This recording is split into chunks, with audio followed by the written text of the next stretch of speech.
I looked around and I saw machine guns being mounted all around us. Some of them were also carrying automatic rifles. There was silence. The next thing is, they started shooting.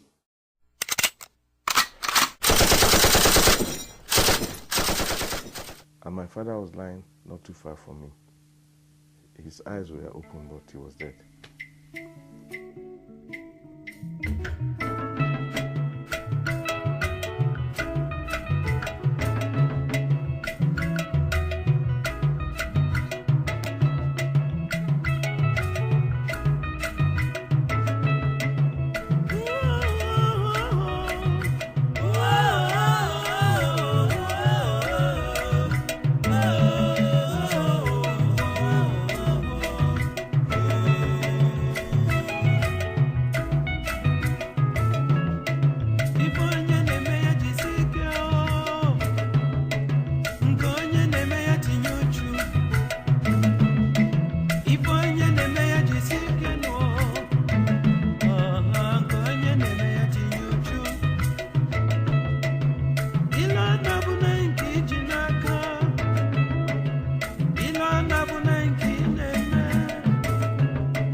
The chain of events that led to the deaths at Asaba began years before. British colonialists created Nigeria by cobbling together many once independent territories, each with its own culture. In 1960, when it gained independence, Nigeria was home to over 200 different ethnic groups, the largest being the Hausa Fulani, the Yoruba, and the Igbo. Fears that one group would dominate led to ethnic tension and corrupt elections, which set the stage for the overthrow of civilian rule by a group of military officers in January 1966. Many Northerners saw this as an Igbo power play. There had long been resentment against the Igbo, who had embraced Western education and become leaders in business and civil service across the country. Attacks on Igbo people erupted across northern and western Nigeria that May. A counter-coup replaced the Igbo head of state with Colonel Yakubu Gowon in July, and the killings escalated into systematic massacres, which the Igbo called pogroms. Thousands of Igbo fled to their ancestral homes in the east and Midwest, including Asaba. By early 1967, the governor of the eastern region, Colonel Emeka Ojukwu, was arguing that Igbos were no longer safe in Nigeria. After political negotiations failed, he declared the sovereign state of Biafra on May 30th. Soon after, civil war broke out. Located on the west bank of the river Niger, Asaba was never part of Biafra, remaining part of the multi-ethnic Midwest region. It was a quiet town, its population now swollen by the arrival of refugees from the north and west. The war came to Asaba in August 1967, when Biafran troops crossed the Niger Bridge and invaded the Midwest. They quickly spread west, overrunning Benin City and coming within striking distance of Lagos. Federal forces quickly regained the initiative, retook Benin City in late September, and pushed the Biafrans back to Asaba. On October 5th, the retreating troops crossed back into Biafra, destroying the bridge as they left. Federal troops under Colonel Murtala Muhammad arrived late on October 5th, striking fear into the townspeople. Soldiers began going from house to house, rounding up men and boys suspected of Biafran sympathies. Somebody came looking for my brother-in-law and said that the federal troops had come into Asaba and they were burning houses, and you open the door and tell them that no Biafran troop was there, that the house will be burnt, everything will be burnt. Soldiers gathered people together, and executions began. A young man, maybe in his late 20s, early 30s, came with his wife. The wife just had a new baby. Then sitting where we were, the man with the baby, a soldier came to him and said, "What did they do here? What did they do here?" He didn't say anything. So he said, "Take that baby, give your wife, tell them bye-bye." I said, "Move." He got up and started moving. And as he was moving, he was starting to look at the soldier, telling him to move, like, "Where do you want me to go?" And the man pushed him at the back with the gun. Put him at the back with the gun. I said, "Move, Nyamari, move. Say one Nigeria." So the guy put up his hand and said, "One Nigeria." I would just heard a crack, bap, and right there, they shot him. The wife didn't say a word. And I said, everybody, police station, that everybody should go to police station, apart from the old people, like my grandmother. So myself, my dad, I was walking behind him all the way. But then, just about 2 kilometers down the road from my house, we saw 2 corpses with their heads blown off. People, these white garment church people, one of them with a bell, the other one with a lantern, still burning at that time. So that was the first sign we got that there was trouble, so that sent shivers, down our spine. And so we got to the police station, and there was a huge crowd. And then the police station, come around, Mr. X, Mr. B. If you take us to his house, you'll be free. They had names they wanted to kill. And once in a while, they pick somebody from the crowd, go to the back of the house, and they hear gunshots. My husband and the brother, and all those about 400 people who were following them, they were shot at the police, in front of the police station at Asaba. I held on to the person I saw, the soldier. I said, "Why did you kill my husband?" I don't want to remember what happened. I said, "Why did..." The man with the butt of the gun hit me on the chest. If you, woman, if you are not careful, you get killed as well. From that point, I went home. I got home to tell them that they had been killed. Papa, that's my father-in-law. When he heard that his 2 sons were killed, he went out. And before you go out to say, "What happened?" they shot him. They killed him. On October 6th, in an attempt to end the violence, leaders summoned all the townspeople to a peaceful march, pledging loyalty to Nigeria. On the morning of October 7th, thousands of men, women, and children from every quarter of Asaba joined the parade, singing and dancing. They came with the normal Asaba way, with a gong, announcing that the soldiers are already in Asaba, killing people, that if we can come to welcome them and declare peace with them, that we're with them, they will be spared. Started hearing, dancing group. One Nigeria, one Nigeria, one Nigeria, one Nigeria. So along the line, we said, "Okay, let us go," myself and my cousin. So as we are coming out, towards the road, that time the dancing group, they were around. Then soldiers surrounded them. We are guiding them. That is Nigerian soldiers. We were carrying guns. But they lined up and said, "Women here, men here." And women who came with their sons were removing their skirts and blouse to disguise. So when I saw this scenario going on, and I felt something is wrong. If these women can disguise their children, and my mother is not here, what do I do? And I looked at the whole place. There is no avenue for escape. They took us to certain quarters, and eventually the man was a captain. He ordered them to start shooting us. Gunshots. People were falling. So when people fell, I fell with them. And they continued shooting and shooting and shooting. I lost count of time. I don't know how long. After some time, there was silence. And surprisingly, a lot of people stood up from all the bodies and fled into the bush. I stood up also, but I saw a cousin of mine who was lying not too far from me. He was shot on the head. My body was covered with blood, but I knew that I was safe. Nothing had happened. My cousin said we should wait till it was dark so that we could go together, and I agreed. You could hear the sound of the injured crying. That evening, some women were able to retrieve the bodies of family members. Joseph Nwaje lost 2 brothers, aged 17 and 12.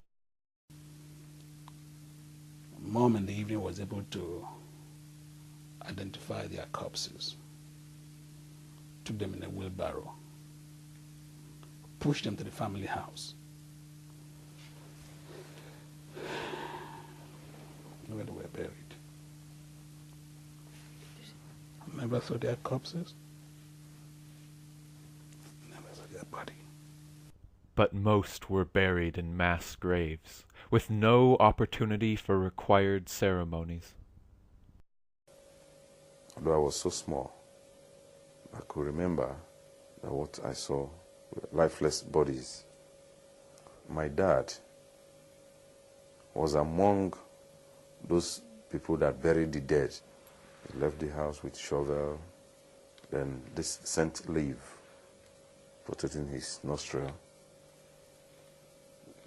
That will enable them to stand the stench there. It was after when they have decayed, you know, smelling all over the place, that the people there gathered and then dug a common grave and then started putting them there. There are so many, I cannot remember, so many, so many.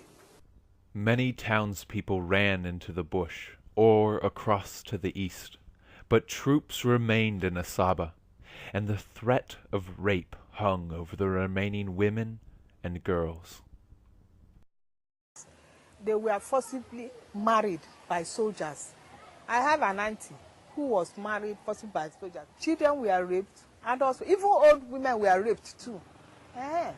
And even when they see that you're a young girl, they will forcibly take you as their wife. That is, if you don't want, they kill. As people trickled back, they found the once thriving town deserted, houses burned and everything of value stolen.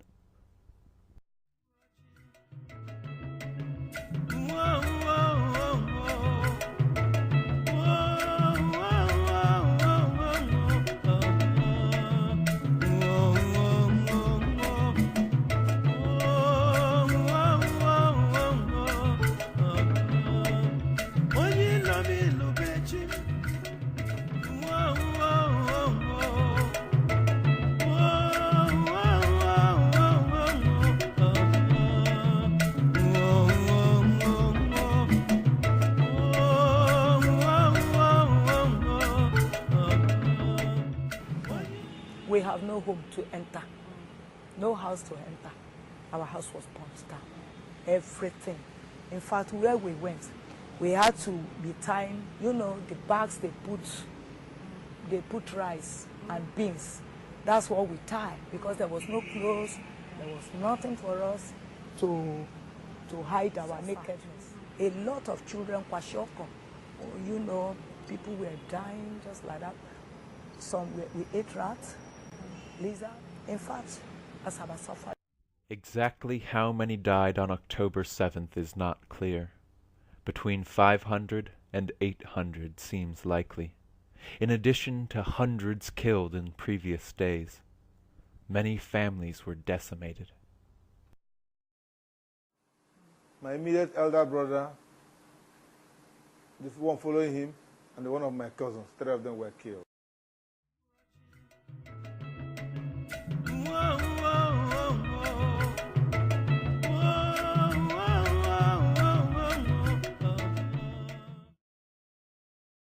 You need to know who my husband was. Harmless, no, couldn't harm anybody. He liked life, he liked himself, he was a lovely man. And they just snuffed him off life like that.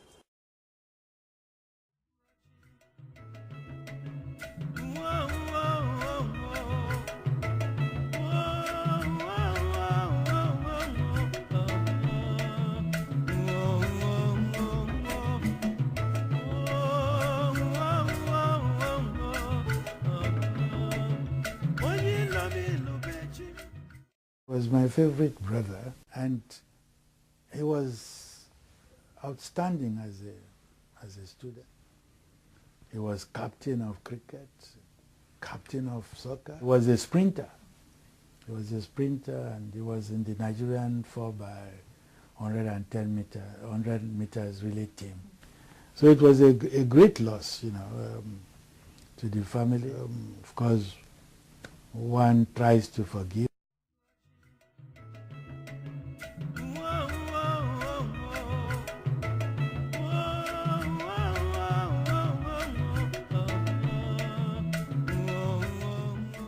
Leo Samuel Isichei, and he was a teacher, a darling father, you know. We looked up to him so much. He was everything to us, and he wanted to bring his children up to make sure that they had education.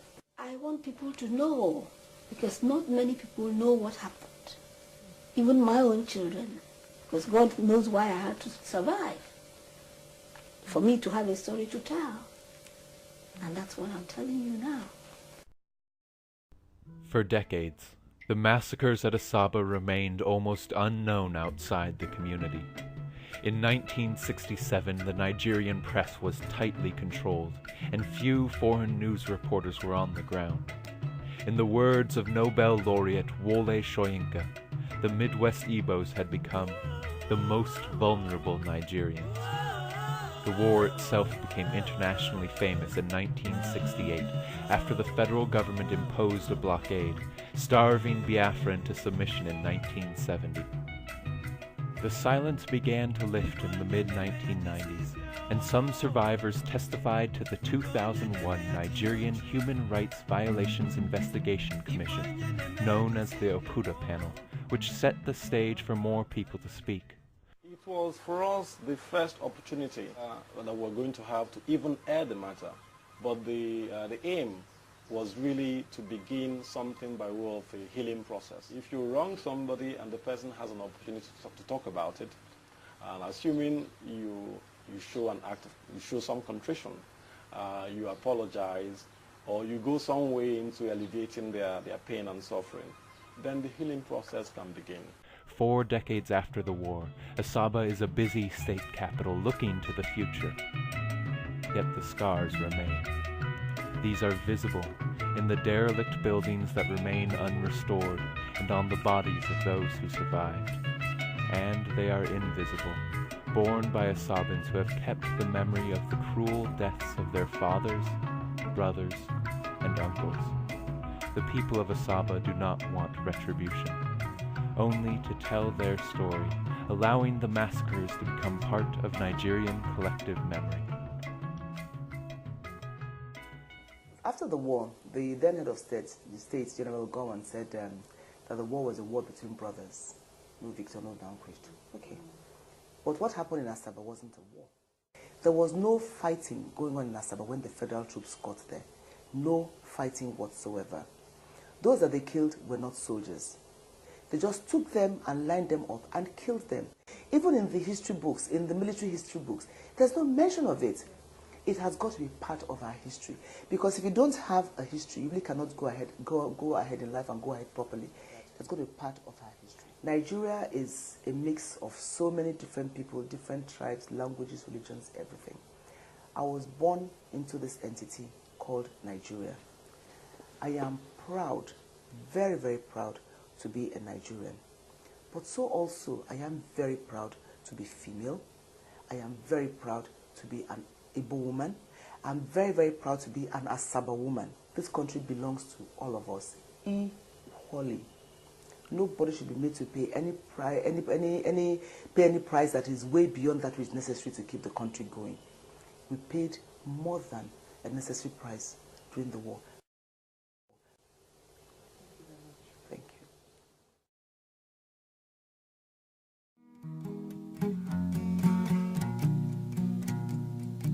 Ahaba makamao, Asaba Asaba makamao, Ikoha Asaba makamao, Ikeyanye bunjo bioma.